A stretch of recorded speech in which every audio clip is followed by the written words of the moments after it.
I'd like to open this morning's proceedings by welcoming everyone to the university. And I'd especially like to welcome those of you who may be visiting this campus of the University of Newcastle for the first time. We're gathered here this morning to confer awards on those who have satisfied the Council of the University that they've met requirements for admission to awards undertaken in the Faculty of Arts and Social Science.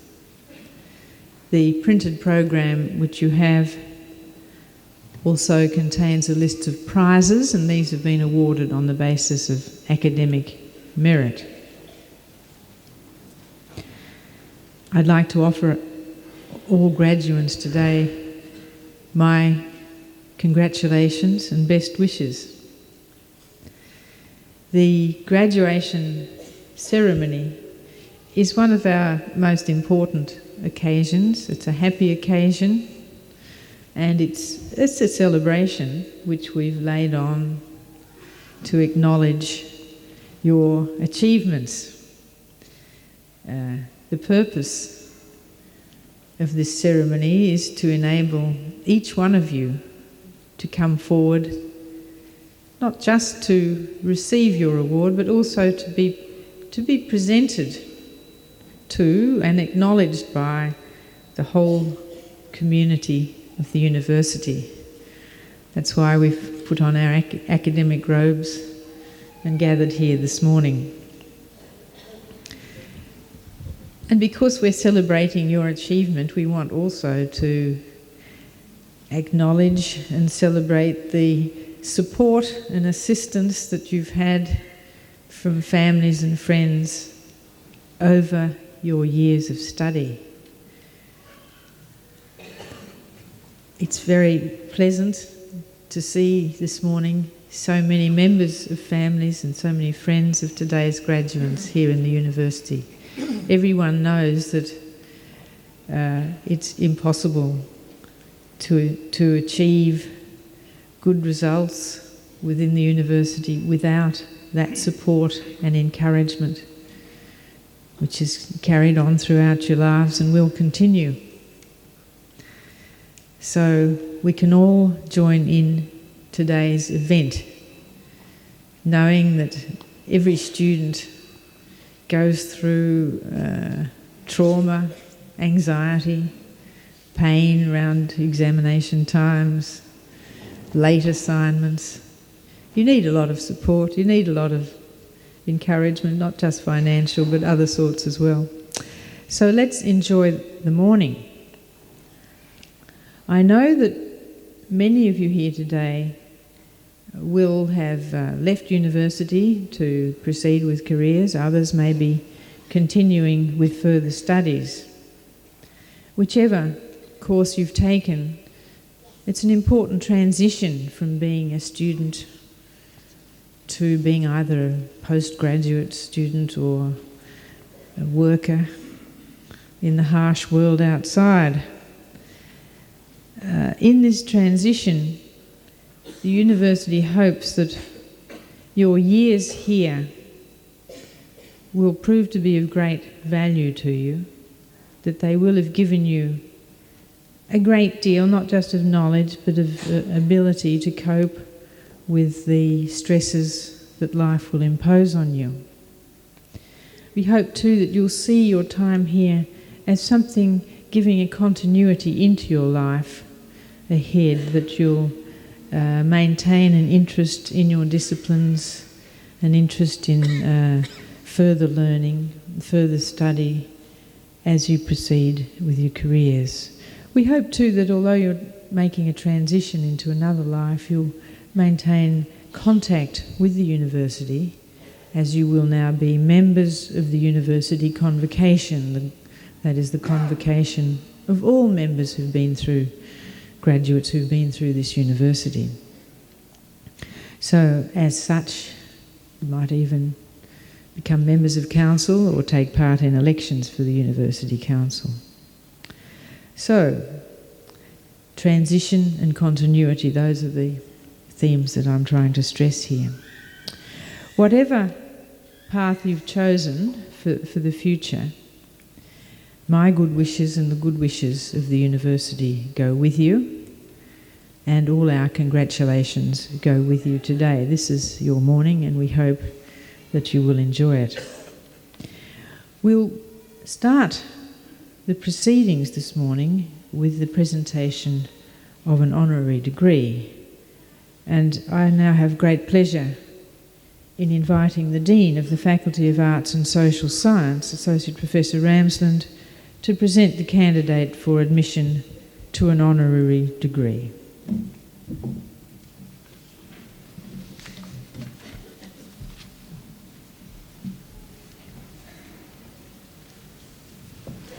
Chancellor, I have the great pleasure in presenting John Anthony Bell for the award of the honorary degree of Doctor of Letters.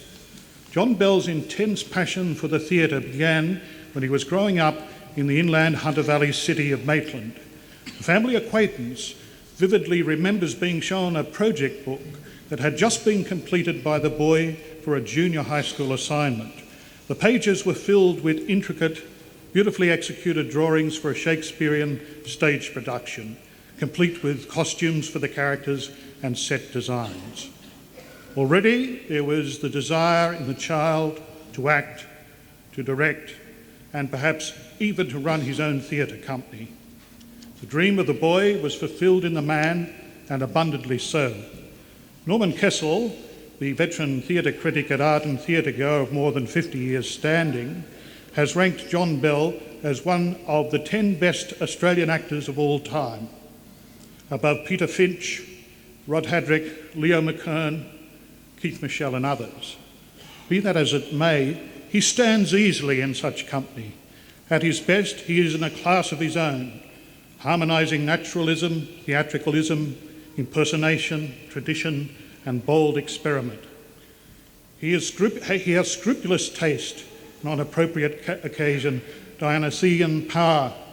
He is a bold soloist, but he can submit himself to the ensemble. The eldest of 5 children, John Bell attended Morris Brothers, Maitland, where, as an outstanding student, he was captain and dux. He went on to successful study at the Faculty of Arts at Sydney University. In several major student productions, he demonstrated the compelling authority over the audience and the text that many other actors strive unsuccessfully to achieve through 20 years of hard theatrical labour. His acting at this early stage demonstrated professionalism, intellectual grasp, magnetism and technical skill. It has remained thus, and yet has been subtly developed. His career in theatre has been a rebuttal of Hazlitt's proposition that no actor becomes great by improvement. Despite his heavy theatre commitments, he was able to complete the honours year at Sydney University successfully. His thesis, appropriately, was on Shakespeare. Soon after leaving university, he met his life partner, Anna Volska, an equally brilliant and aspiring young actor who had recently graduated from the National Institute for Dramatic Art. They appeared on stage together for the first time in a well-received production of The Cherry Orchard at Sydney's Old Tote Theatre in 1963. A year later, they were both in the innovative 10th production of Henry V at the Adelaide Festival. Their early performances together were electrifying, fresh and memorable. They are now reunited as mature performers on the stage in 1994 in the Bell Shakespeare Company's production of Macbeth. At the end of 1964, John Bell took up a British scholarship at the Bristol Old Vic. Anna Volska arrived there a few months later, and they were married in August 1965. They both joined the Royal Shakespeare Company at Stratford and gained a number of seasons' valuable experience during an outstanding period of the Royal's history. Later, in 1969, John Bell joined the Theatre Royal at Lincoln. Anna and John's 2 daughters were born in England. After 5 years overseas, they returned to Sydney. With such a variety of experience in acting in English theatre, John Bell wanted to turn his hand to directing, to become a player king in the mould of Laurence Olivier who he had seen performing big parts in his last few years at the National. He made Olivia the greatest romantic actor of the 20th century, an exacting but ultimately rewarding benchmark for his own theatrical career. But it was in Sydney, Australia. Now, John Bell was to make his own distinctive mark on national theatre history. In 1971, he became co-founder of the justly acclaimed Nimrod Theatre, where he made a significant contribution in shaping the development of Australian theatre, both as a classical actor and as a director for 15 years. As a director at the Nimrod and elsewhere, he created definitive, exciting versions of Australian and modern plays, such as Inner Voices, The Christian Brothers, David Williamson's Travelling North, and The Removalists, and Peter Kenner's A Hard God, as well as consistently excellent Shakespearean fare, such as his production of Measure for Measure. As an actor, he reached for the heights and gave fresh definition to the great roles of King Lear, Cyrano de Bergerac, Richard III, Macbeth, and Hamlet. He was soon acclaimed as Australia's most distinguished stage actor in the classical mould. On the way, he had leading roles in 2 Australian films, Break of Day in 1976 and Far East in 1982. In 1988, he was the lead in the local production of Manfred, accompanied by the Hunter Orchestra here in the Great Hall of the University. In 1990, John Bell reached another milestone when he founded his own company, the Bell Shakespeare Company, with private sponsorship. Like his English counterparts, Garrick, Keane, Redgrave and Olivia, he has made himself into a player king of great repute and style. The company's 1994 national touring program consists of Macbeth, with John Bell and Anna Volska in the leads, and The Taming of the Shrew. The program opened in Newcastle on the 23rd of April and then moves to Melbourne, Sydney, Canberra, Perth, Hobart and Launceston.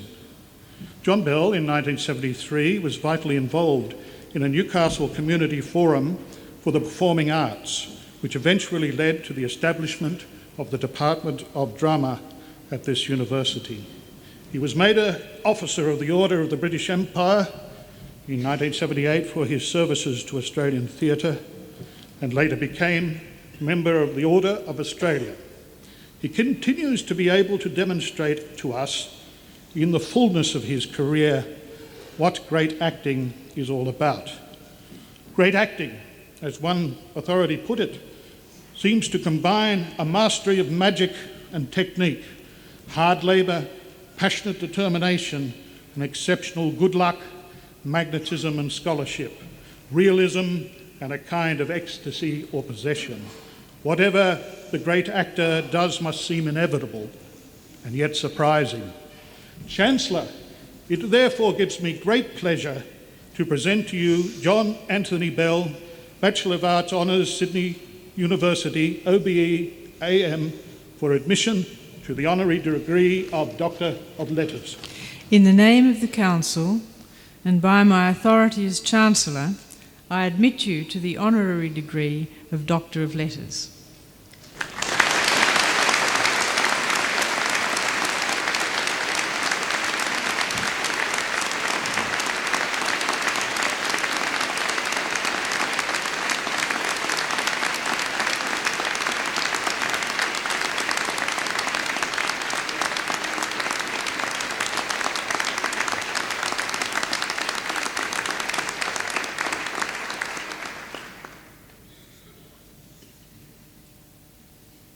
Ladies and gentlemen, I now have great pleasure in inviting Dr. Bell to deliver the occasional address.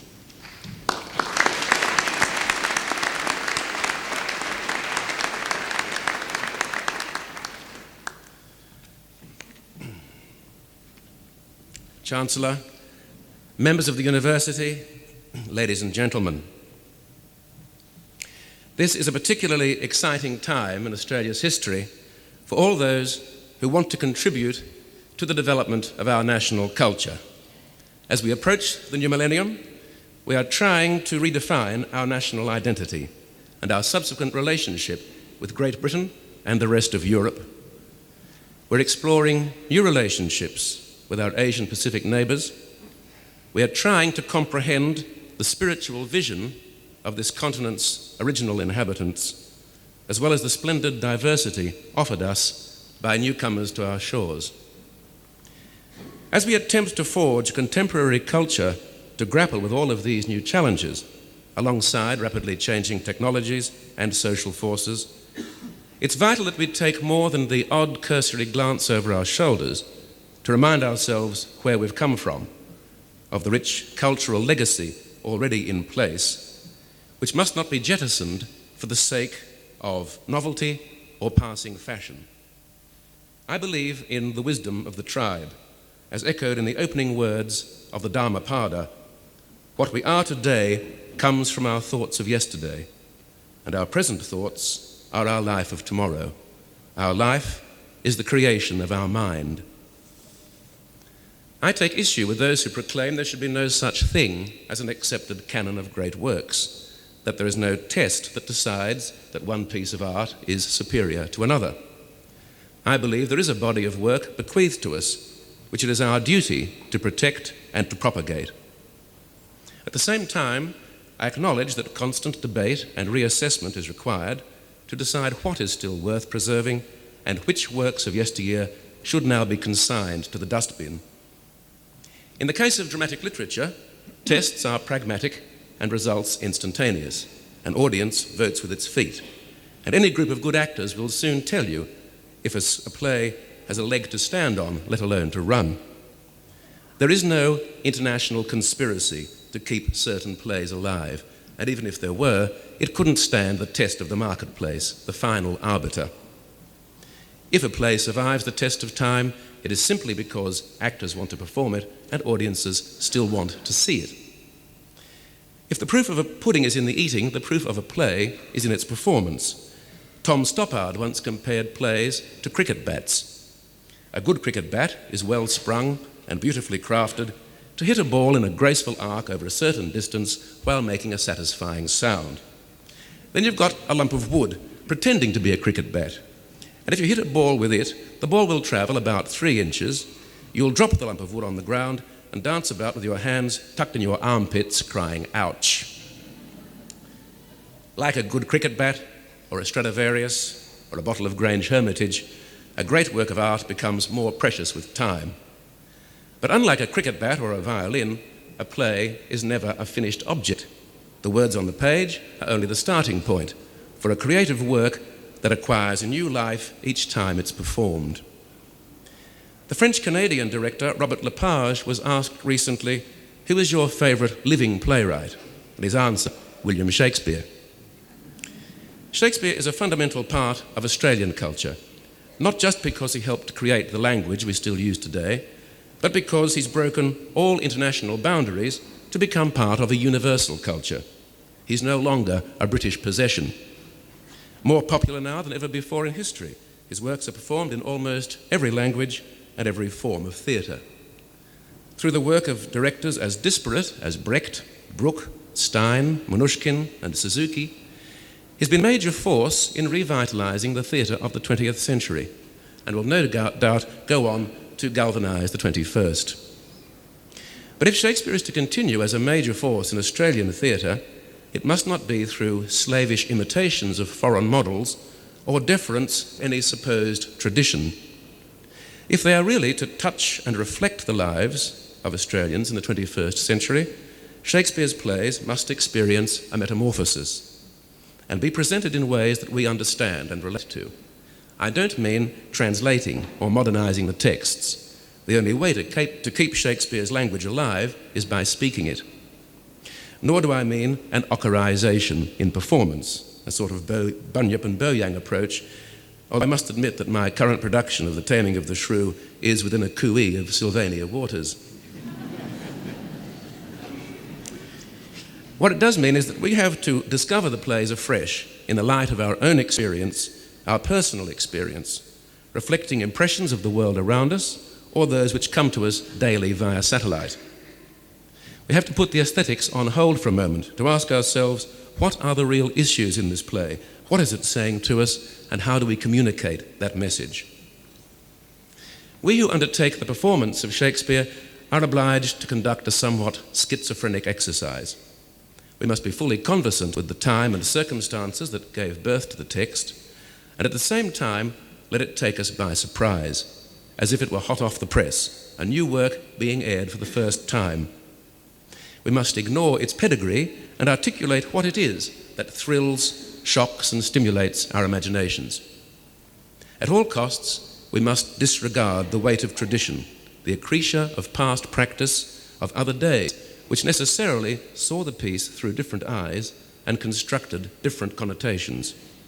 We may very well reach the same conclusions that our predecessors did, but we have to hack out our own pathway to those conclusions.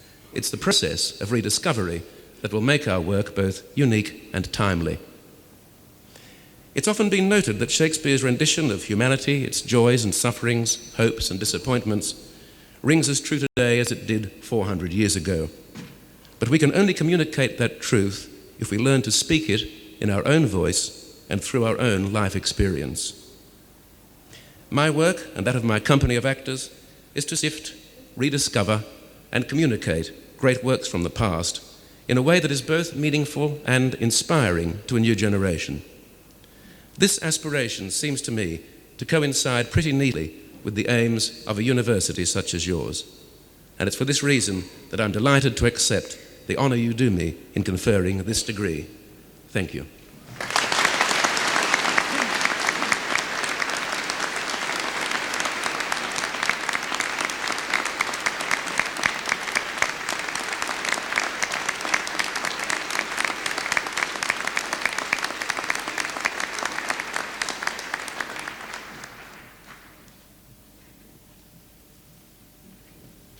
Well, Dr. Bell, I think I speak for everyone in expressing our warm thanks to you for your address this morning, which I think has entertained and inspired all our graduates and everyone here.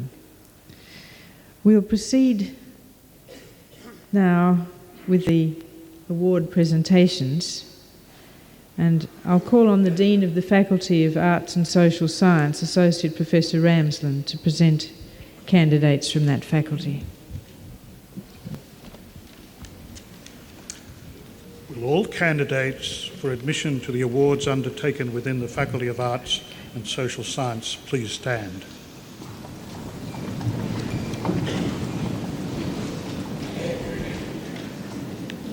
Chancellor, I present to you the candidates for admission to awards undertaken within the Faculty of Arts and Social Science as specified in the programme. In the name of the Council, and by my authority as Chancellor, I confer the awards specified in the programme on all those graduates from the Faculty of Arts and Social Science who are present today, and in absentia on those unable to be present.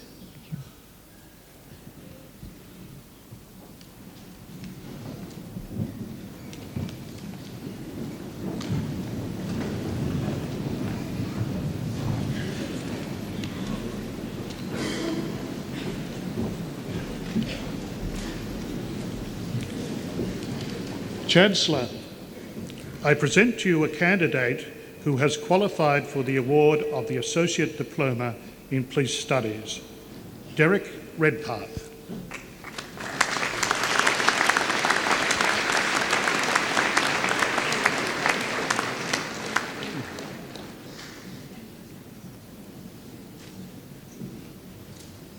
Chancellor, I present to you candidates who have qualified for admission to the degree of Bachelor of Arts. Craig Michael Adams.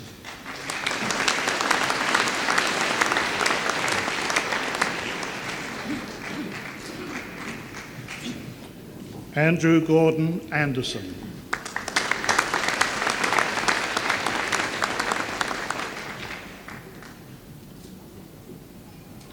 Gregory Ross Anderson.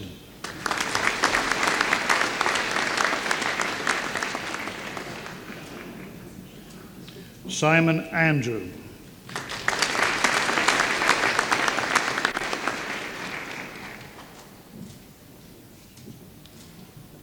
Corey Margaret Andrews.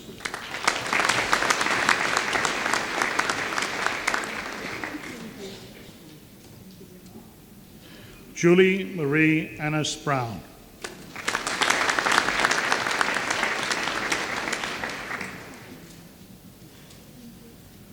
Jacqueline Gay Arnold.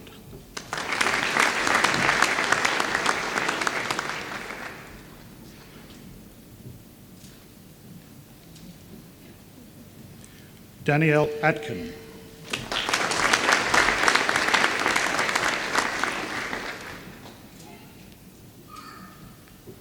Kanan Idogan.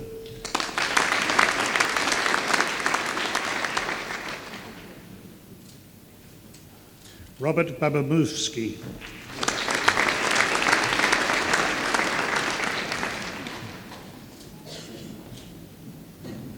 Nolene Back.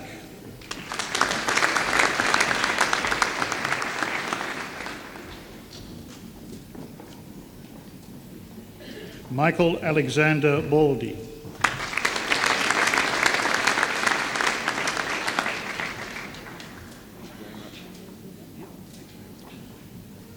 Tu Kwaying Ban.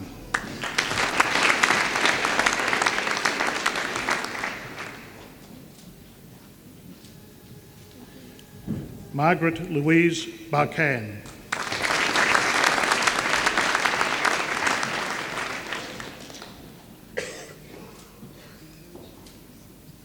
Cinnamon Barrett.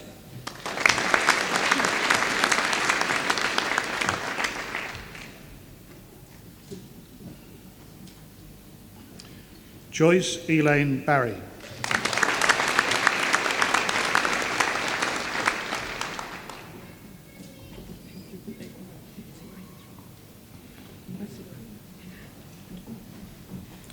Craig Ronald Bartholomew.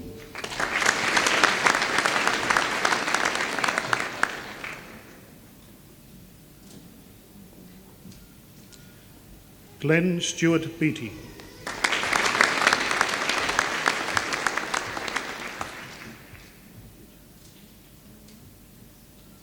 Jocelyn Ann Bell.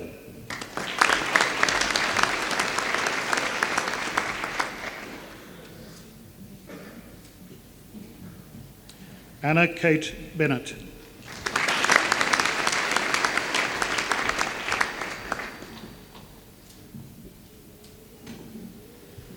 Matthew Glenn Bentley.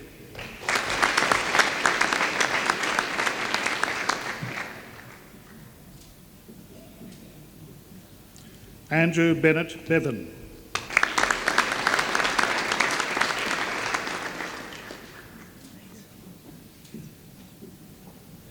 Vesna Lajovic.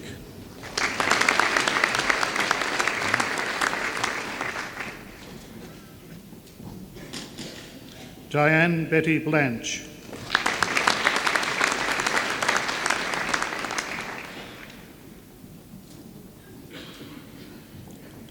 Natalie Louise Bodie.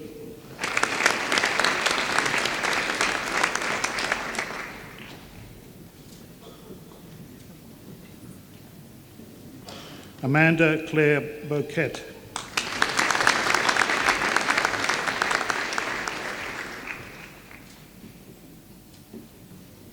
Megan Burke.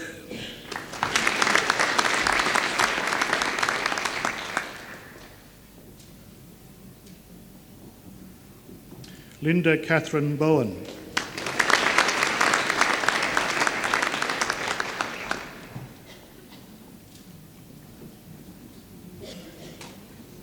Marius Christian Brand.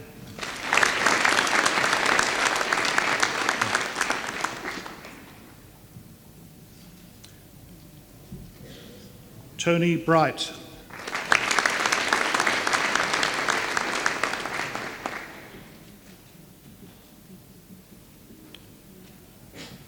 Suzanne Margaret Brooks.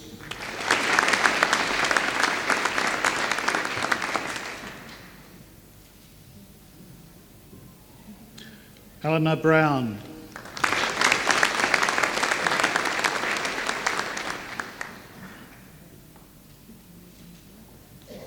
Linda Nicole Brown.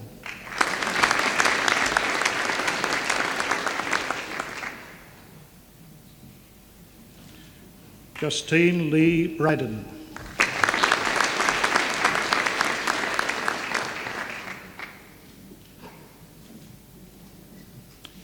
Christine Mary Burgess.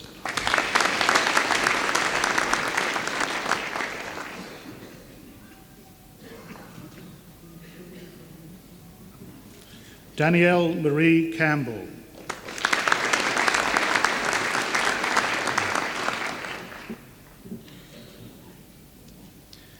Murray Stewart Chambers.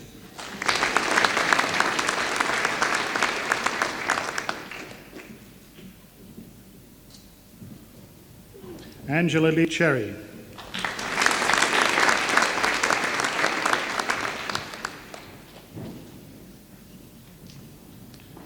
Carol Diane Collett.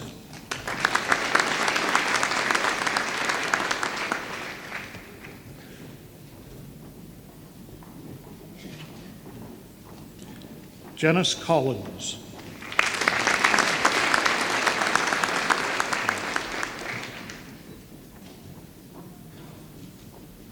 Maureen Veronica Koval.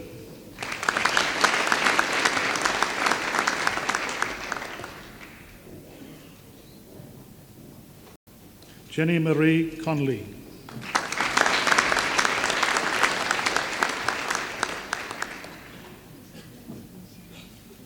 Trudy Lynetta Connors.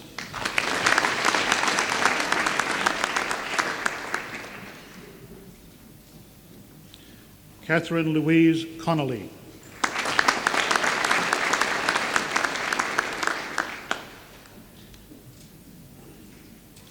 Rebecca Ann Connolly.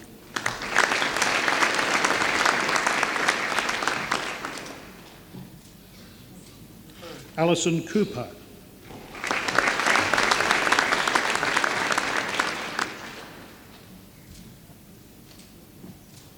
Rebecca Joy Copland.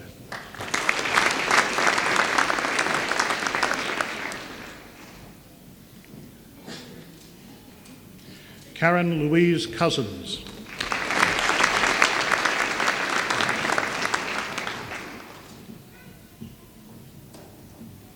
Frances Ann Cronin.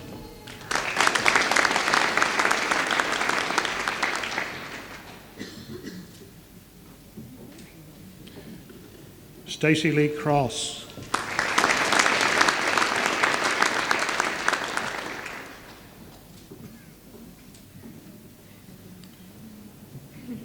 Kim De Amico.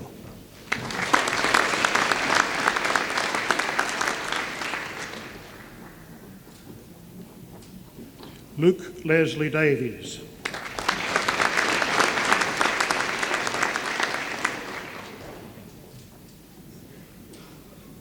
Peter Howard Davies.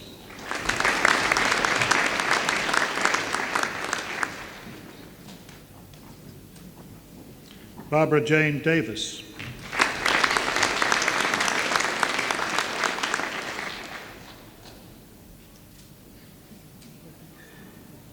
Elaine Shirley Dawson.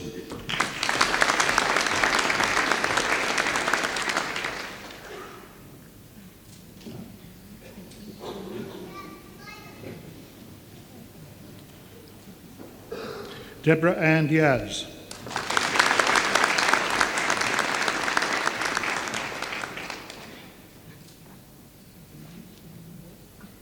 Alexander Domovsky.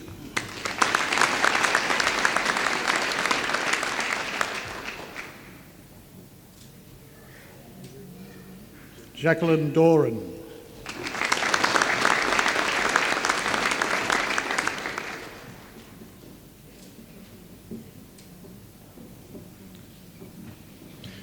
Monica Ann Eichhorn.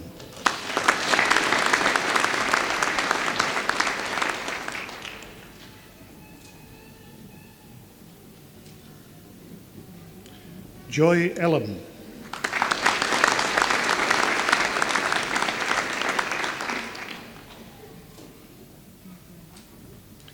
Elaine Joy Elliott.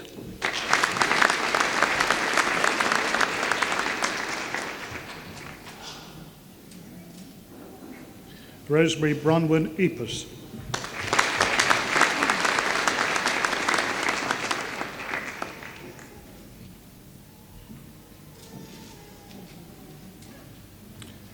Helen Mari Evans.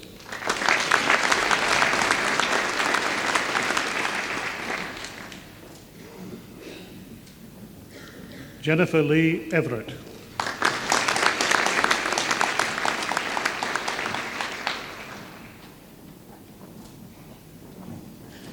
Alison Fieron.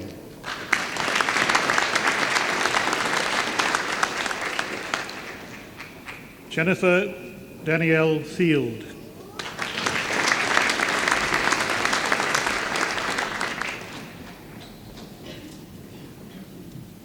Margaret June Foss.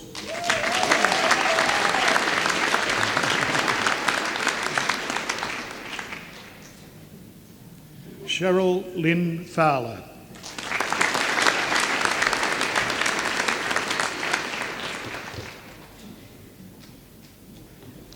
Sally Ann Freeman.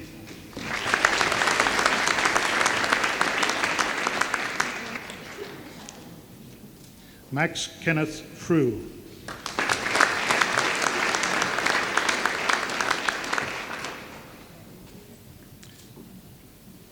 Evelyn Jeanette Frost.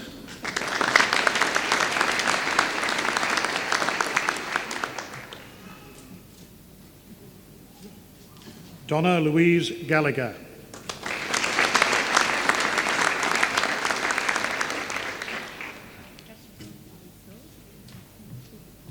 Tracy Lee Garlick.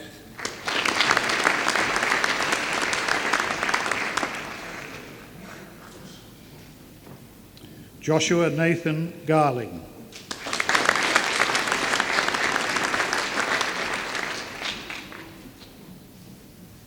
Joan Marie Gassell.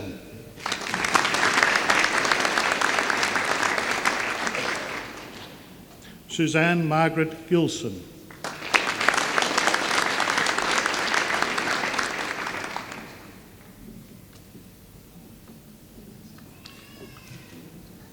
Karen Ann Graham.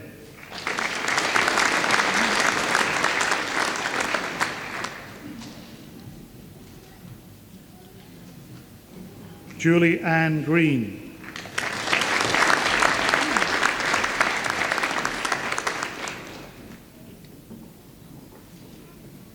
Narlene Helen Greenwood.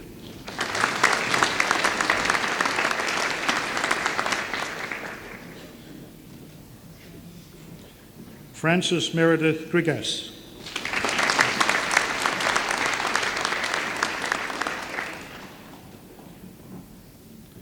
Christine Lorraine Grunsite.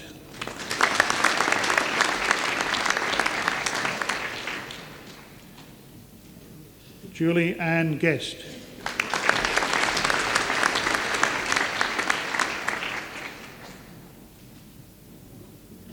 Tanya Faye Guest.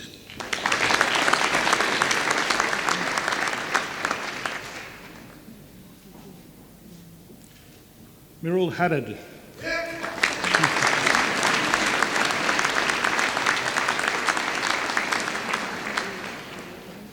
Alicia Jane Hadley.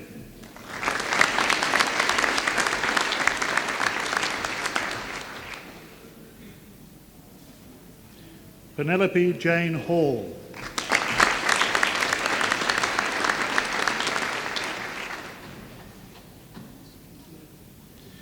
Leanne Hannah.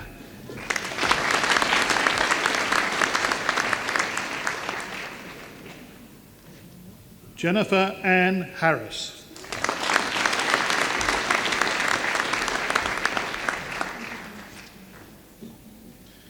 Daniel Harrison.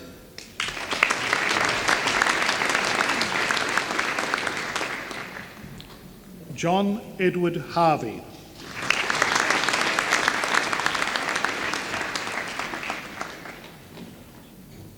Leanne Henry.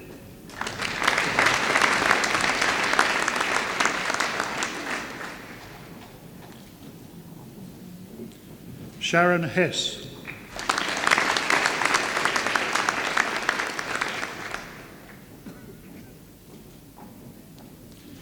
Paul James Hewitson.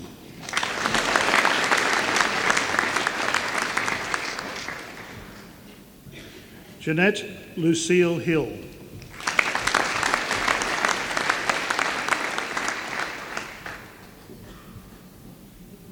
Andrew Martin Holmes.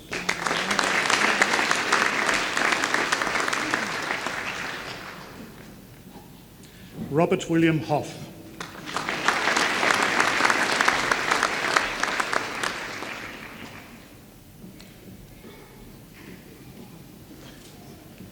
Deborah Stewart Howe.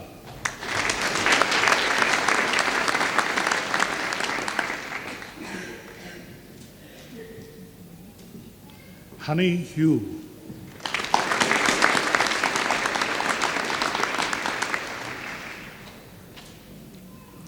Alison Lorraine Hutchinson.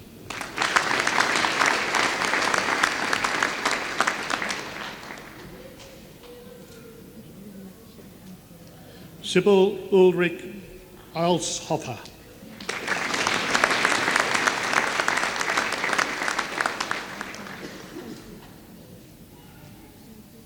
Sandra Marie Jenner.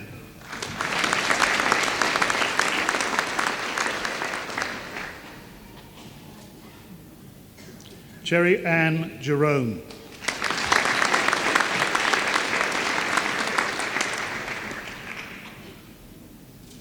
Cheryl Therese Johnson.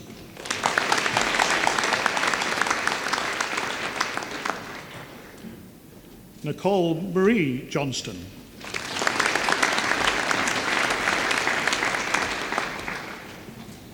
Sonia Roxana Jones.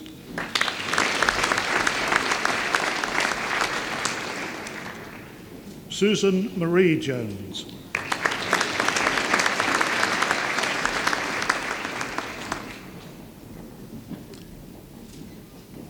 Karen Elizabeth Jubb.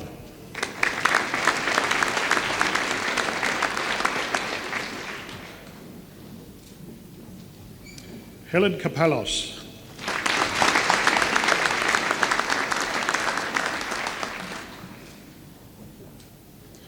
Bernard Manho Cow.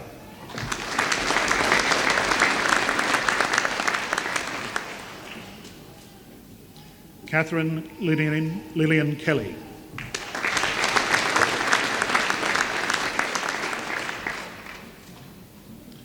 Barbara Keogh.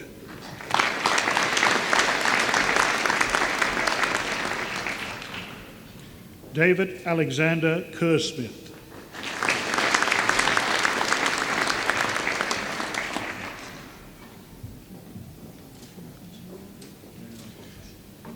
Grace Mailan Hull.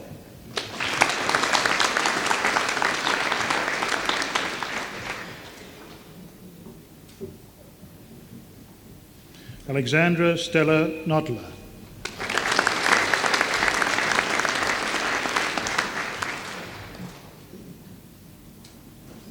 Vanessa Carolyn Craig.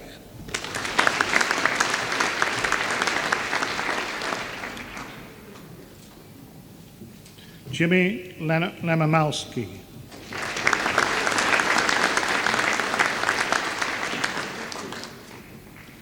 Sonia Joy Laglar.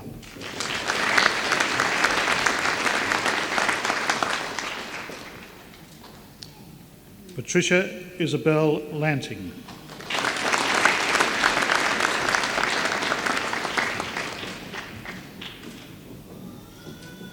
Sandra Law.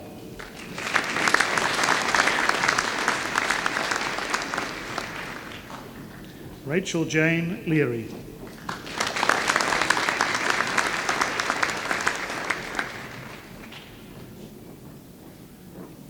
Charmaine Lai.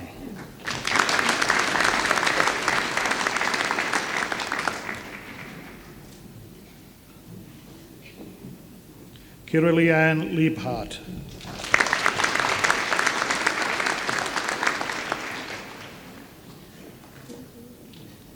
Jacqueline Nelise Loback.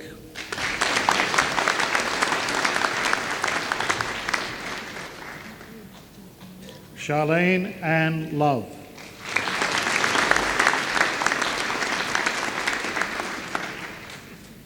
Nicole Brodwin Love.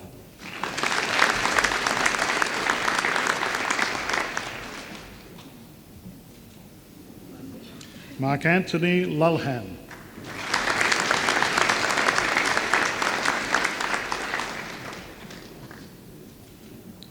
Andrew Ian Luxford.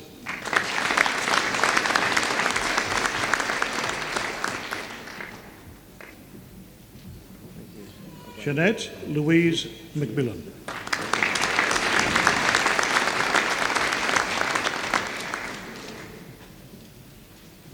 Claire Helen Maitland.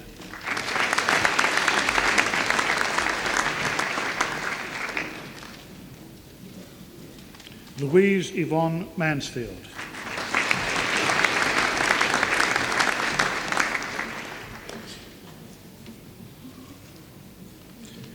Teresa Massey.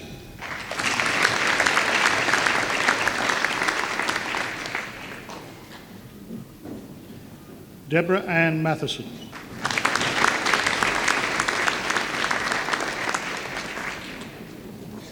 Fiona Jean McCalden.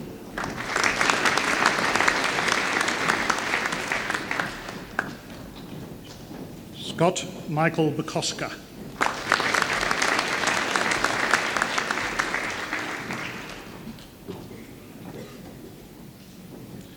Stephen Robert McKinnon.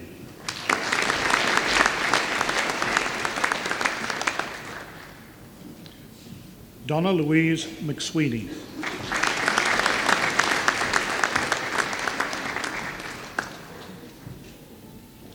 Lamia Melhem.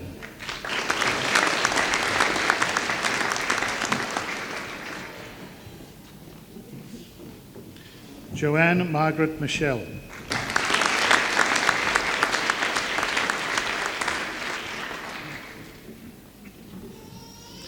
Anton Monstead.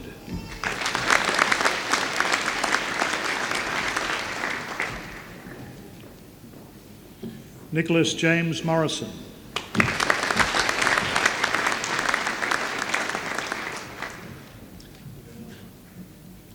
Sharon Ella Mortimer.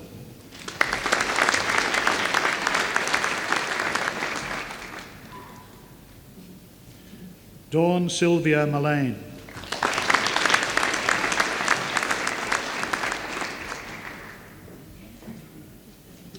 Kristen Elizabeth Mully.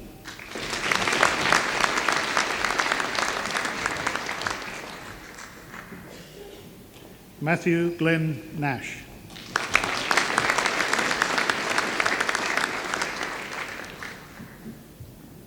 Christopher Ian Nicholson.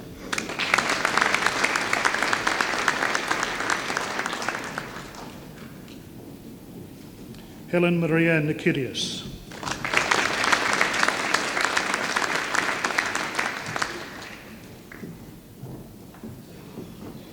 Joanne Nowens.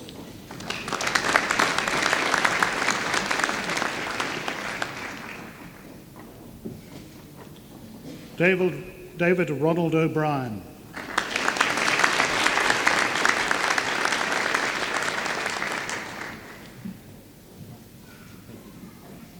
Philomena Mary O'Brien.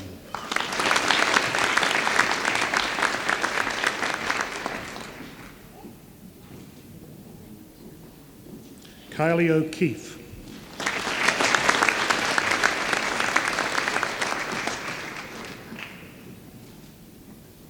Kylie Nadine Owen.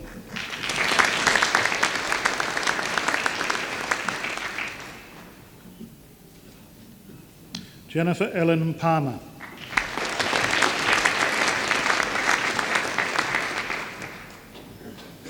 Lorraine Elizabeth Paras.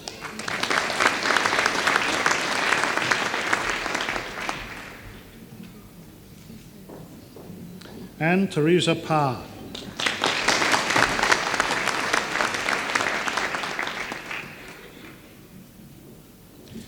Carolyn Ann Parsons.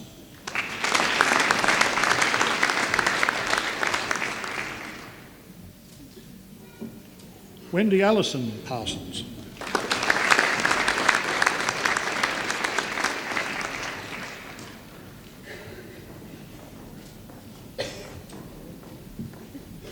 Patricia Joan Paddington.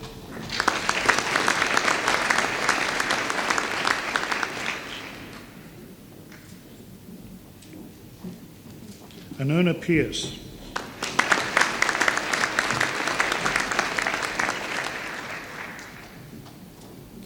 Melissa Jane Pender.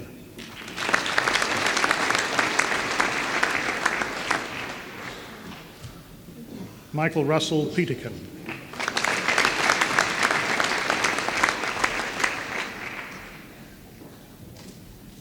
Bone Petrovsky.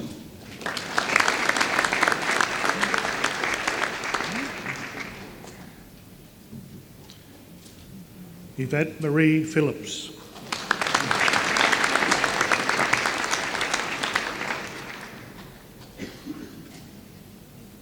Joanne Pasuti.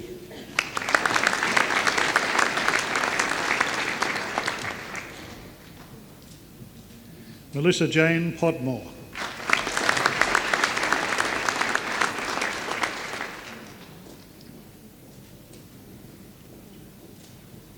Melinda Jane Powter.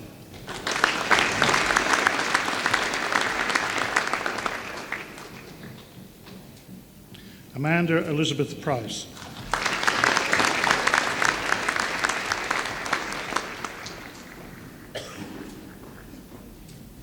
Siosi Philonsu Upuluvia.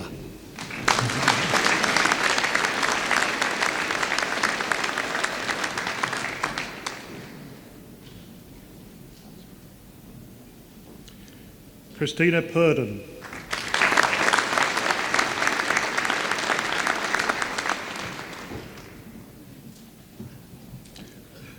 Leonie Francis Raffan.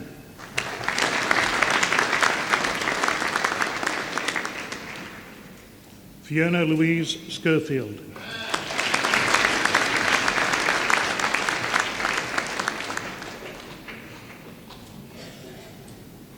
Hugo Malcolm C.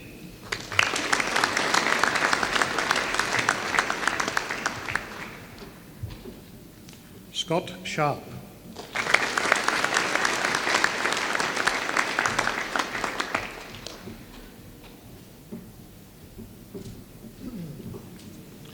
Sean Michael Sherlock.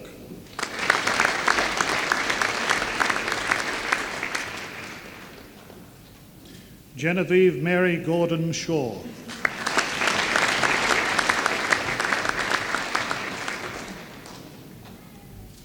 Alison Margaret Sleven.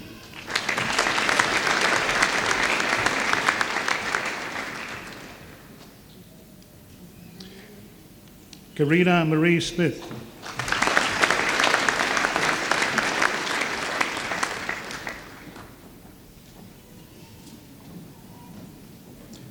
Yasmina Stolkovich.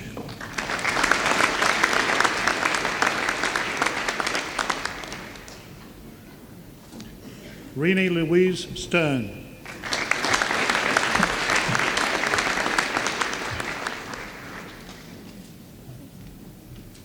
Jennifer Ann Stratton.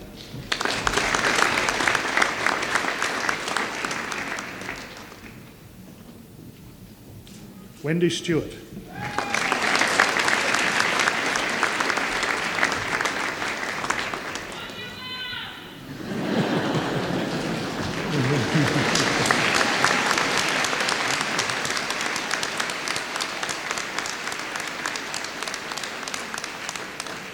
Leonie Therese Sullivan.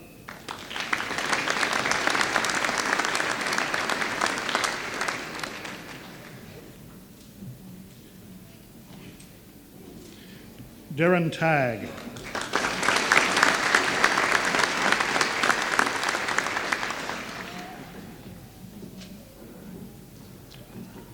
Richard Ian David Tate.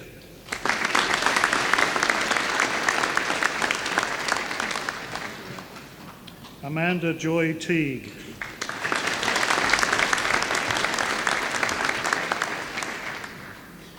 Anne Patricia Thomas.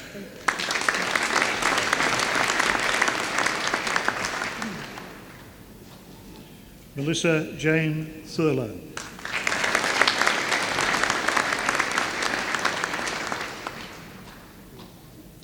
Karen Thurner.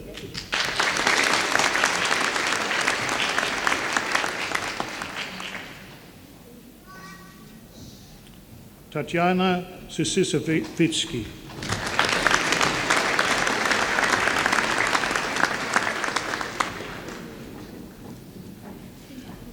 Angeline Marie Turner.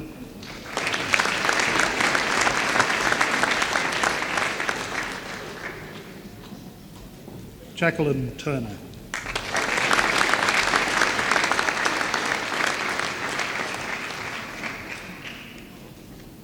Nerida Ann Walker.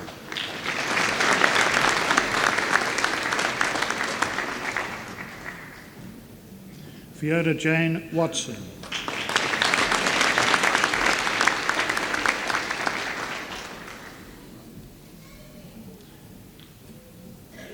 Kirsten Diane Watson.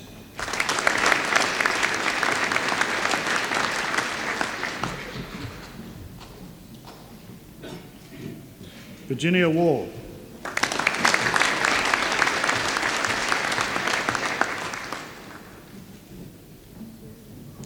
Helen Webber.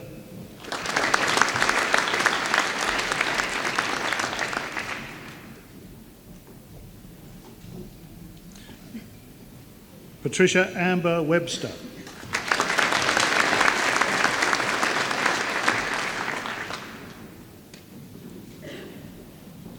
Kylie Mari Weir.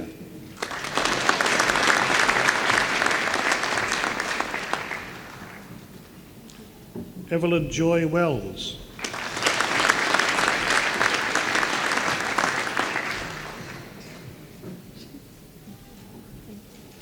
Julie Marie Weldon.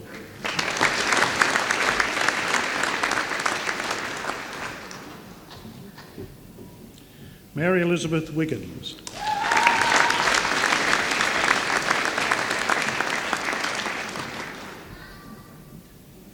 Shondell Reedy Williams.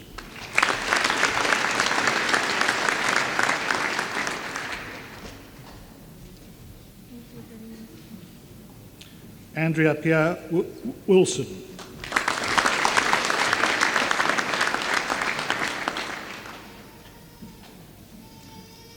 Paul Francis Wilson.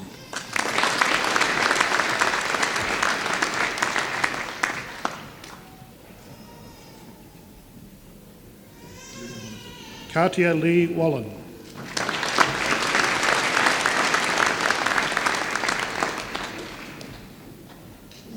Graham Malcolm Yateman.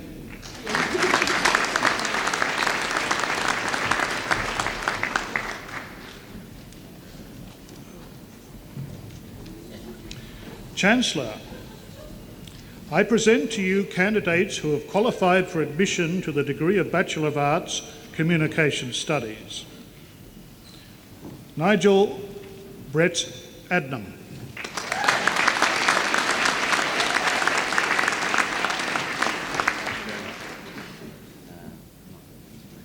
Joanne Dorothy Atkinson.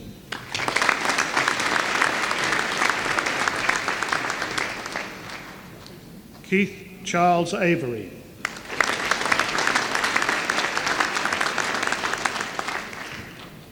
Adam Christopher Jeffrey Benson.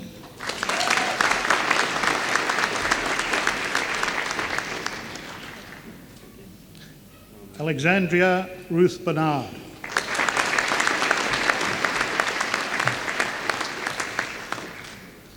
Andrew James Bracker.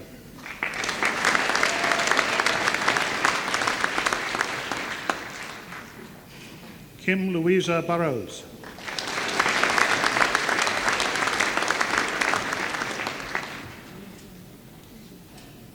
Emily Patricia Burns.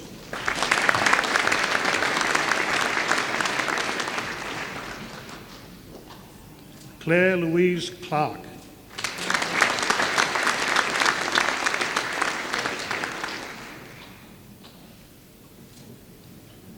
Samantha Gay Claude.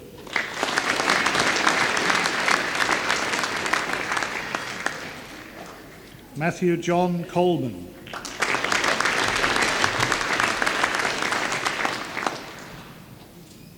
Sheridan Cox.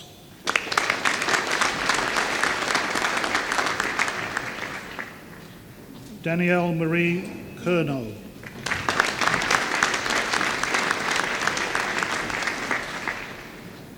Damien Card Eggleton.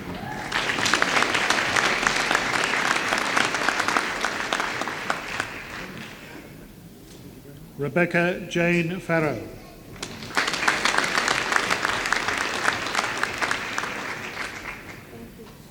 Megan Jane Haslett.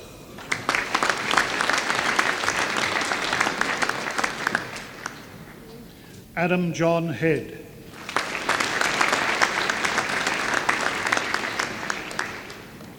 Matthew James Howell.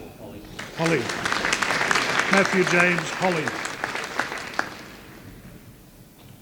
Alison Innes.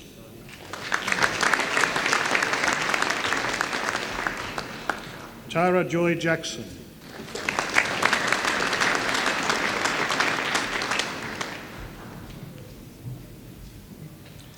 Kate Lemmies.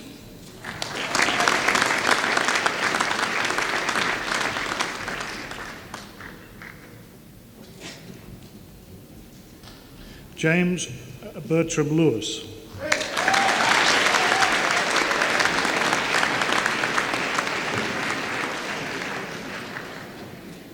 Sonia Jane Limeburner.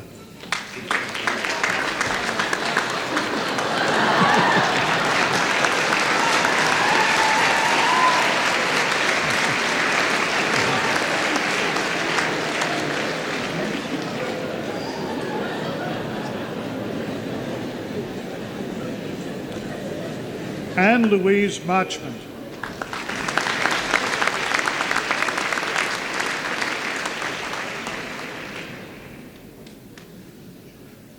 Nia Jane Marsh.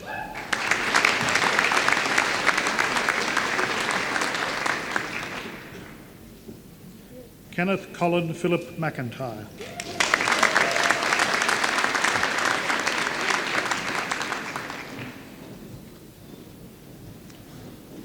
Ruth Louise McMillan.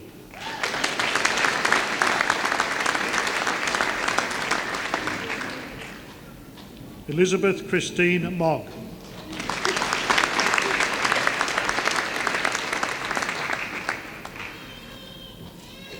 Rena Louise Moore.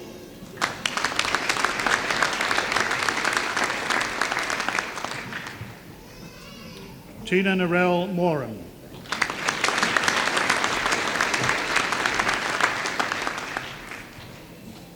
Ryla Morgan.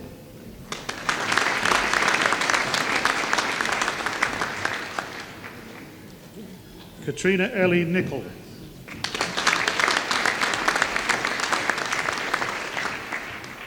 Nicole Norman.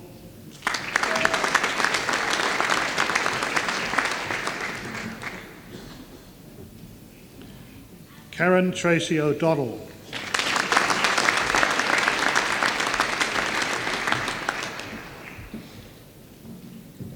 Janine Reaney Pitchen.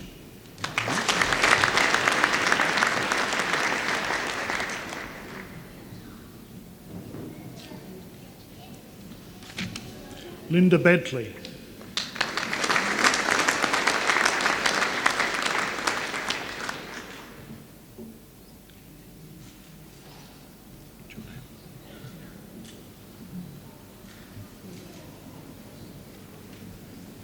Andrew David Perrin.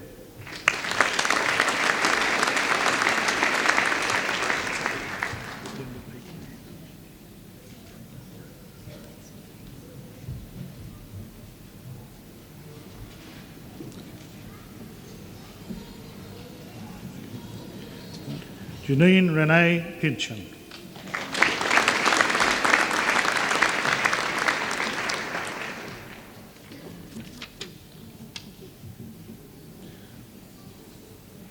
Nigel Robert Porter.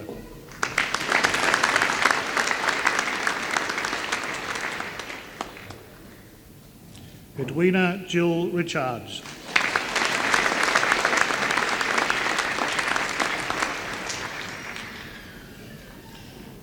Danielle Ruth Ridgway.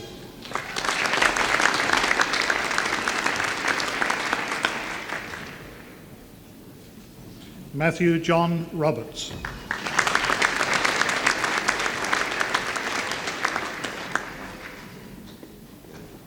Holly-Ann Shiak.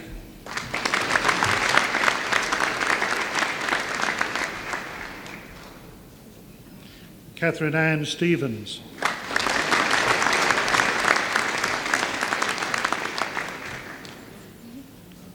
Christine Robin Stevens.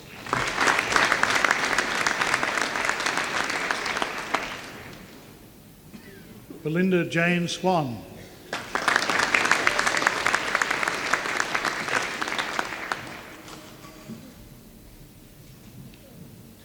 Kristen Ruth Taylor.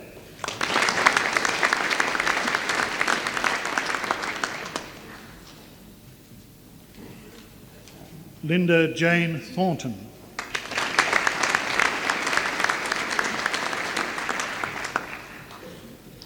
Mark William Tinson.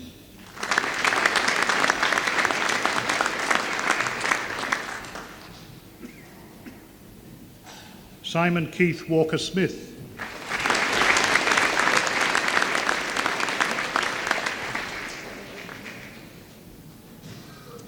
Paula Wallace.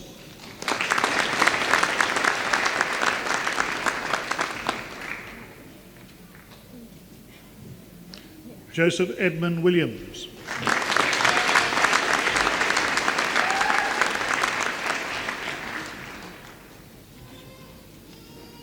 Catherine Ann Wood.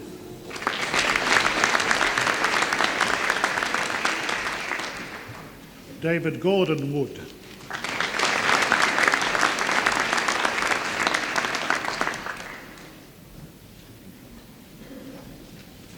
Chancellor, I present to you candidates who have qualified for admission to the degree of Bachelor of Arts, Psychology. Edward Oliver Burt.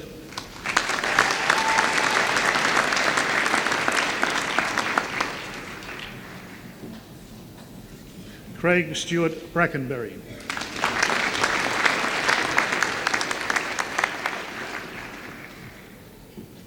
Karen Leslie Clark.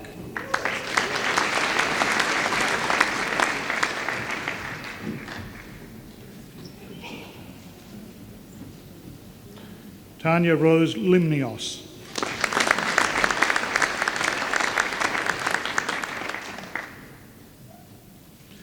Tanya Regina Owen.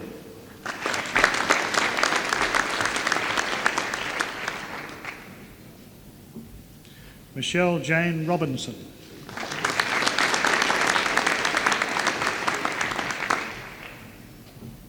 Jodie Louise Sinclair.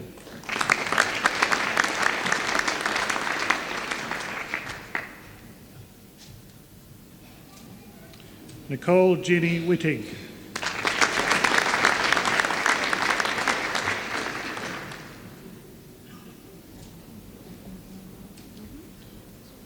Chancellor, I present to you candidates who have qualified for the degree of Bachelor of Arts Psychology with honours. Class 2, Division 1, Jane Marie Hodgetts.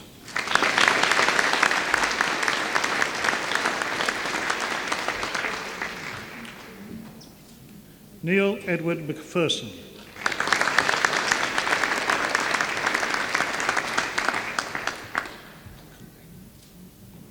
Class 1, Vanessa Camille Spiller.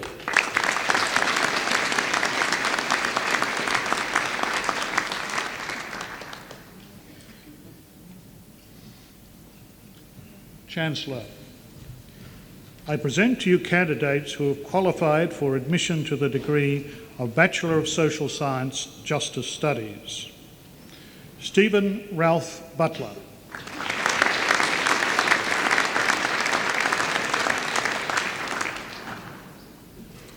Ian Kelvin Crowley.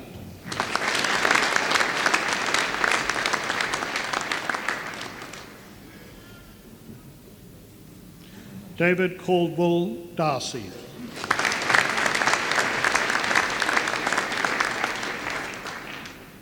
Elwyn Philip Douglas.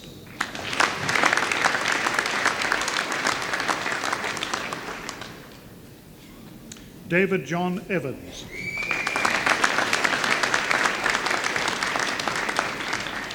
Paul Leslie Feenan.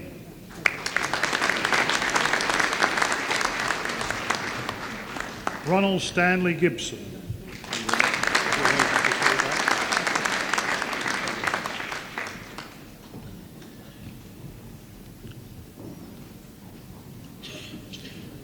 Russell James Harrison.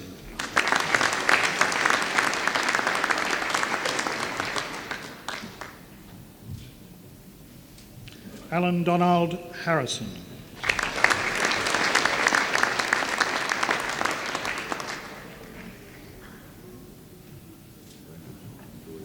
Tony Michael Heggie.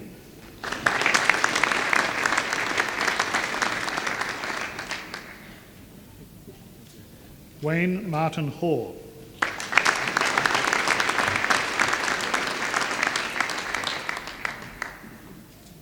Derek Lawrence Irving.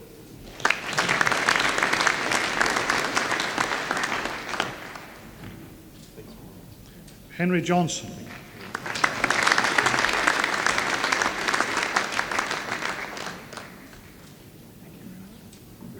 Paul Raymond Keeley.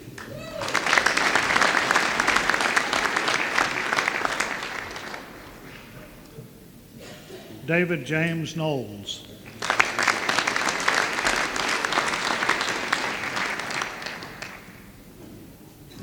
Philip Lloyd.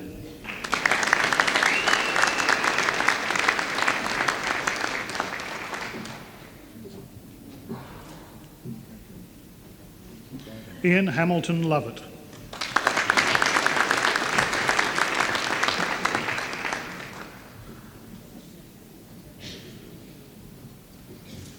Daniel Gerard Marr.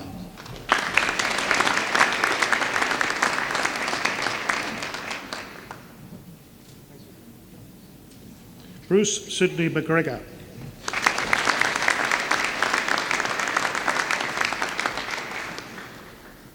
Peter John Miles.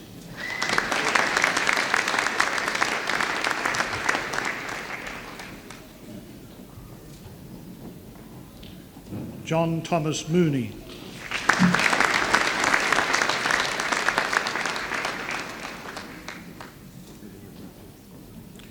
Anthony Bede O'Brien.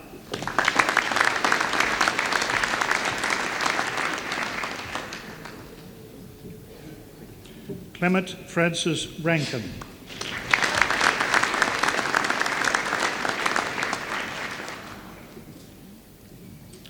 Robert John Robinson.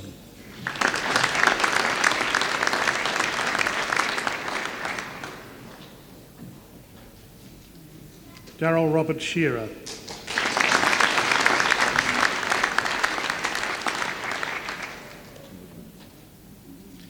Graham Leslie Thomas.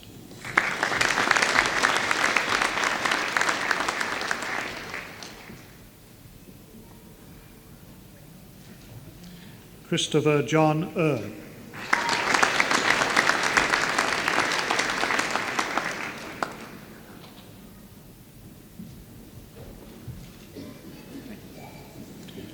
William Joseph Vanderberg.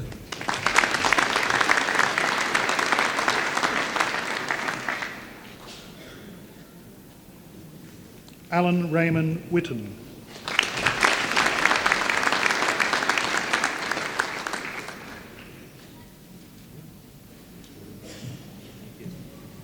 Chancellor, I present to you candidates who have qualified for admission to the degree of Bachelor of Arts Honours, Class 3, Clara Sabrina Dicotones.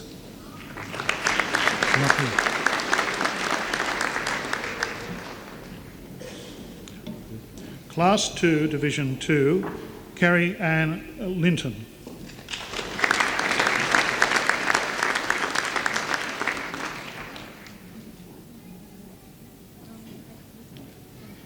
Pamela McCaskill.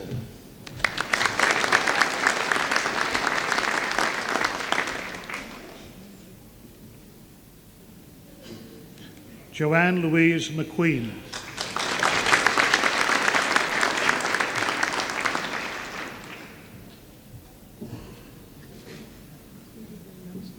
Meredith Jane McGowan.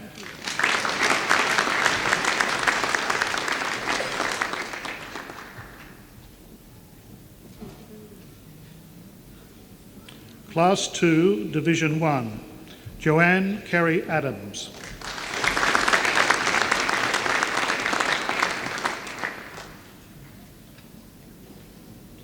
Louisa Jane Connors.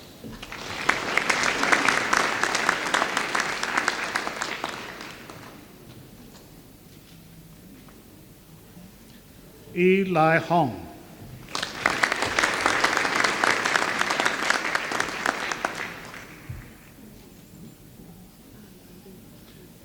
Catherine Louise Knight.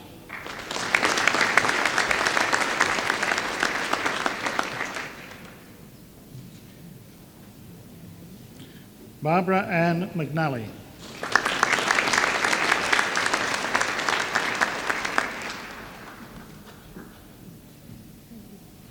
Vicky Nietzsche.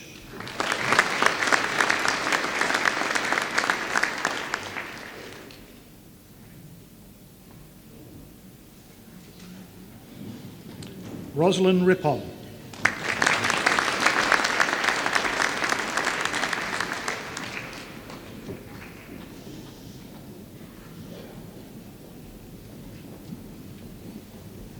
David Andrew Roberts.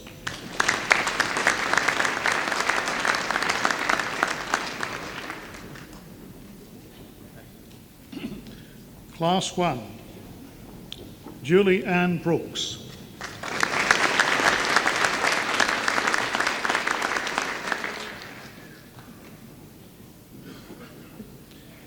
Deborah Jean Donnelly.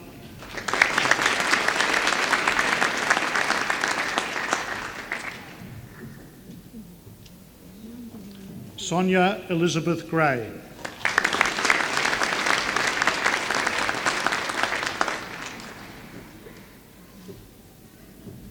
Margaret Ruth Hutchinson.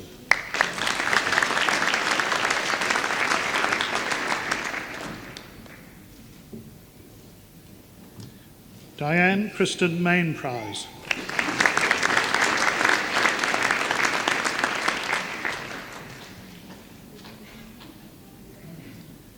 Christopher William Benane.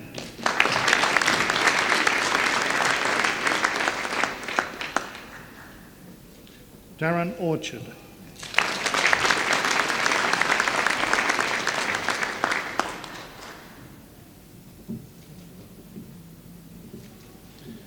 Alexandra Mary Bacalbo.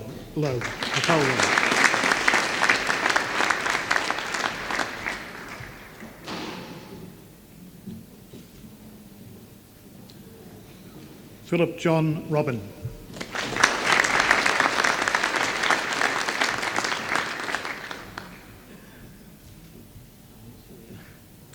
Ima Eva Vick.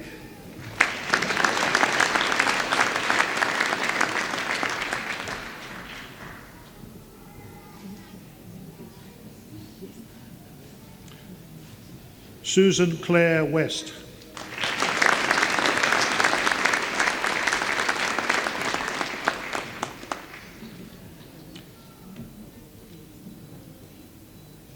Kirsten Jane Woodland.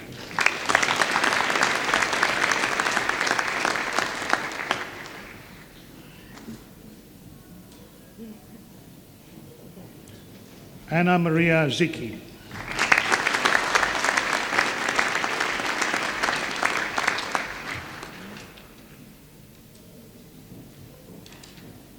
Chancellor. The University Medal is an award made in recognition of academic excellence. It is a rare honour and may be only awarded to a graduate who, in addition to achieving first-class honours, displays ability which is considered to be outstanding by the University Medals Committee. It is my particular pleasure to present to you Linda Joyce Barkan, Class 1 and University Medal in English.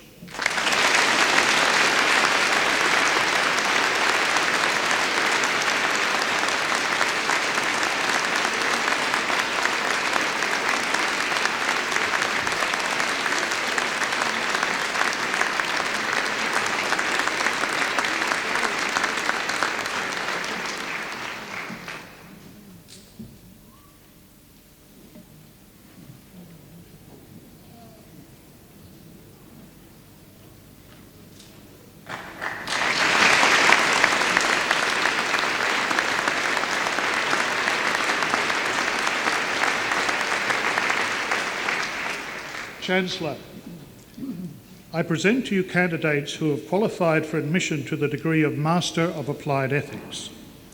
Sonia Vanessa Catt.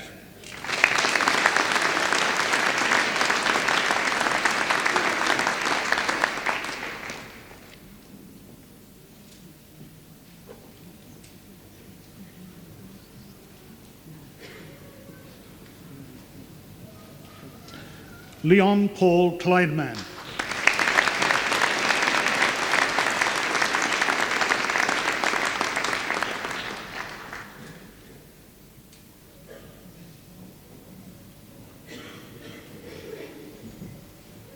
Chancellor, I present to you candidates who have qualified for the degree for admission to the degree of Master of Theatre Arts. David John Logan.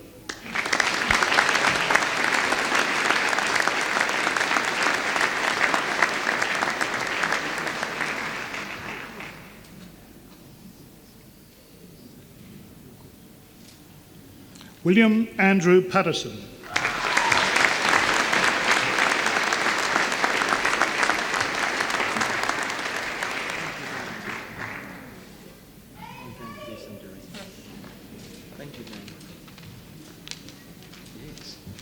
Chancellor,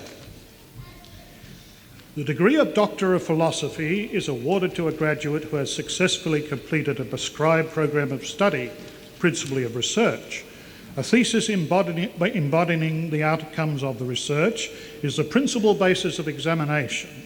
The degree is only awarded if the thesis makes a significant and an original contribution to knowledge and understanding of the field of knowledge with which it is concerned.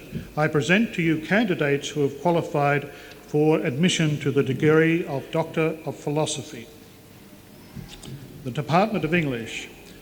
Alison Joy Brown, Bachelor of Arts Honours in this university for the thesis entitled Absence of Authority, the Ethical Binary in two Modernist Texts.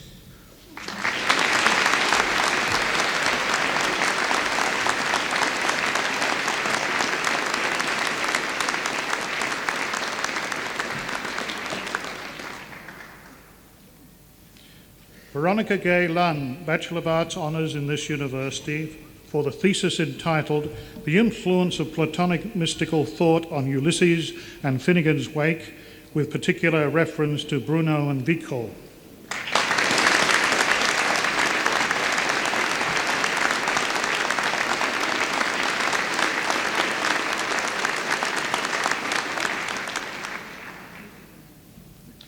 Department of Linguistics.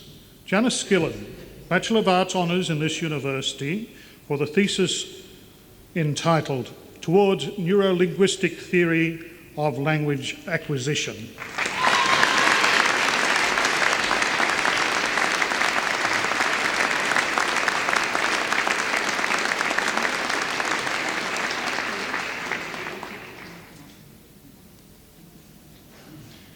And the Department of Sociology and Anthropology. Pamela May Nyland, Master of Education, University of New England, for the thesis entitled At the Interface of Talk and Text, the Social Construction of Gender in Classroom Interaction.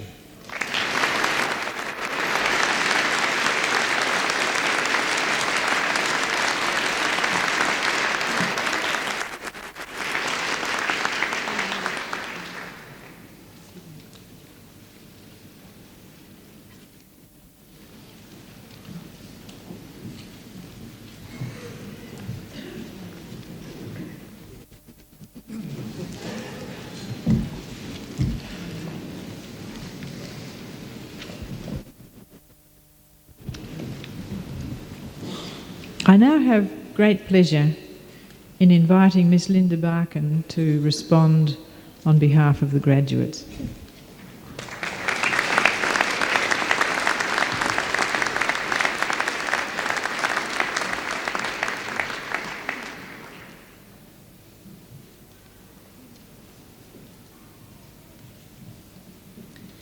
Chancellor, Vice-Chancellor, honoured guests, friends and fellow graduates.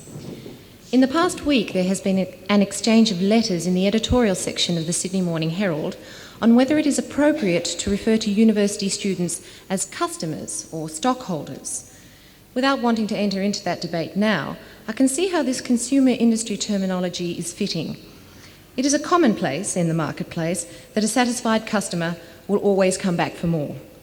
As a regular customer to this university, I am graduating here today for the second time in 6 years. In 1988, I graduated for the first time with a Bachelor of Arts degree. I look back at the photos of myself on that day, smiling but bleary-eyed from the heavy celebrations of the night before. This time I'm again bleary-eyed, though not from any late-night partying. This haggard look is the result of staring at a computer screen until 2 a.m. in order to finish this speech on time. Nerve-wracking as this state of affairs might be, it is nostalgic and strangely comforting in its familiarity, since it reminds me of all those late-night attempts to get my English essays in on time. It seems to me that in between leaving university as an arts graduate in 1988 and returning as an honours student in 1993, I was constantly on the move.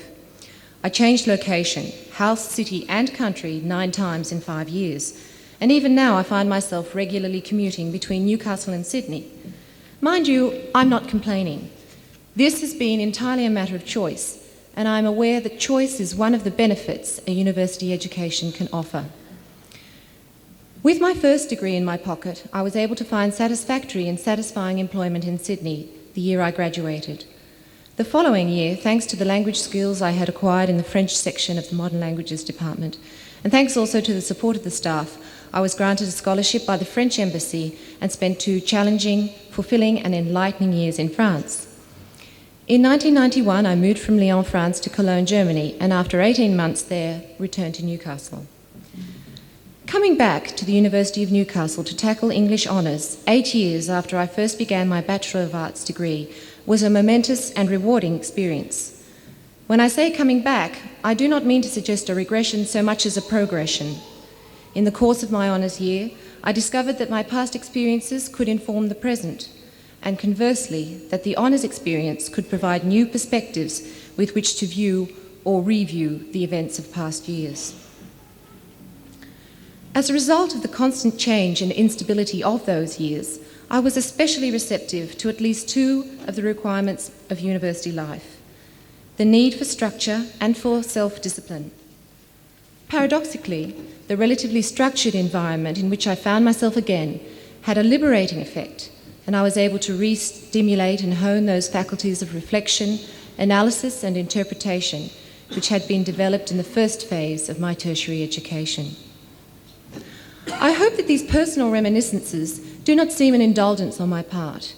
Recent critical thought has shifted emphasis from the general to the personal, and speaking from the I has often proven to be one means of promoting tolerance and understanding in a society which is marked by its heterogeneity. From this point of view, I feel justified in recounting my own experience in an address whose aim is, after all, to respond on behalf of all the graduates here this morning. But is that goal realisable? Can we ever really speak for others? In the time I have been away, there have been many changes in Australian tertiary education in general, and in this institution in particular. For one thing, while I graduated last time from the Faculty of Arts, this time I take my leave of the Faculty of Arts and Social Science.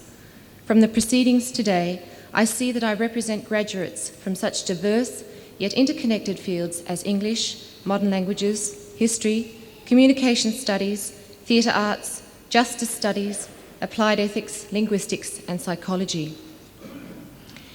In addition to diversity within the academic faculties, amalgamation has diversified the student body itself. The heterogeneity of this graduating population exemplifies on a smaller scale and in an institutionalised form a broader society composed of multiple interests and abilities. All of this leads me to question the possibility of adequately representing this assembly of graduates. What I can and would like to do, though, is firstly to embrace the diversity represented here, secondly to celebrate the potential of that diversity for academic debate, and thirdly to trust and hope that these voices will all speak and be heard. I believe that an increasing willingness to admit a multiplicity of voices and to hear these voices has allowed advances, however insufficient, in areas of the broader community, such as Aboriginal welfare or feminist politics. Nevertheless, I feel that having completed a 3-year degree straight out of school and then having returned as an older honours student, I can at least relate to the collective experiences of 2 groupings of students, the young first-time graduates and the mature-age graduates.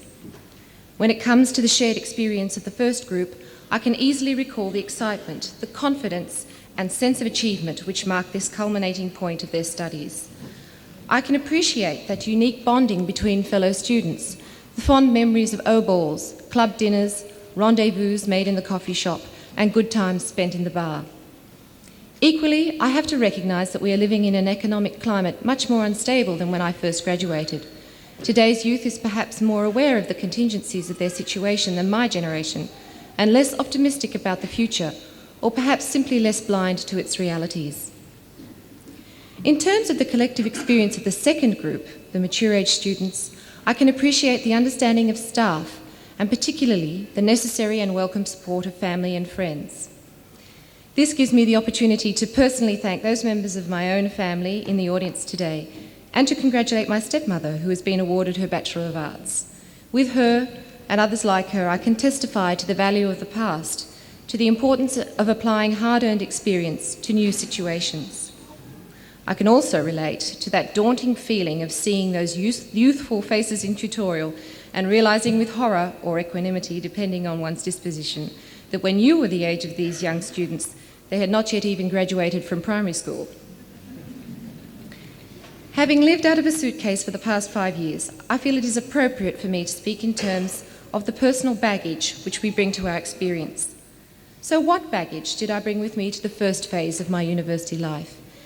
It seems to me now that I brought a freshness and a willingness to learn, but also habits from 12 years in the primary and secondary systems, with their positive and negative sides. Uniform and uniformity, recess and restrictions, bus passes and passivity. I was reminded of the negative effects of secondary school-induced passivity when I read a comment made by a first-year student in the March issue of Van Gogh's Ear, and I take the liberty of reading it aloud now. It really hit me a couple of days ago. It's all up to me now. I'm not going to get into trouble or anything if I don't go to a lecture. But then, if I don't, the only person I'm hurting is myself. This comment underlines the importance of a skill which I now realise was one of the most valuable possessions in my suitcase when I left university in 1988. I carried it about with me on my travels. It eventually urged me to resume my studies and simultaneously enriched that experience. This was the skill of autodidacticism. The dictionary might define autodidacticism as self-teaching, but to me it signifies more. It signifies, first of all, the desire to learn. From the desire to learn, the next step is to cultivate an ability to learn. But in my opinion, learning how to learn involves, most importantly of all, learning that there are different ways of learning. Learning that education is not simply a means to an ultimate end, but that the end is also the means. And, that the process, the experience itself, is the goal. The term "a quest for knowledge" is a cliche, but it acquired new resonances for me once I considered that the quest for knowledge is valuable for as long as it remains a quest. There is another related awareness which was a direct result of my coming back to university. It is an awareness which I will be packing in my luggage as I prepare for my next hazardous and gruelling journey. Yes, at 4:45 p.m. this very afternoon, as I board that great misnomer, the Newcastle flyer, for my next hazardous and gruelling trip to Sydney, this awareness will be in my suitcase. I will ensure that I haven't left it under my seat as track work forces me and my fellow passengers onto the bus service from Gosford to Hornsby. I will remember to have it with me when I rejoin the train service from Hornsby to Central. Hours later, when I finally reach my destination, I will be able to take it out from amongst the other tools in my kit, to modify the analogy slightly, and examine it. Perhaps I can best express this awareness by rephrasing the late Joseph Campbell in his translation of an oft-quoted Sanskrit verse. She who thinks she knows does not know. She who knows that she does not know, knows. For in this context, to know is not to know, and not to know is to know. And on that confusing note, thank you and congratulations to us all.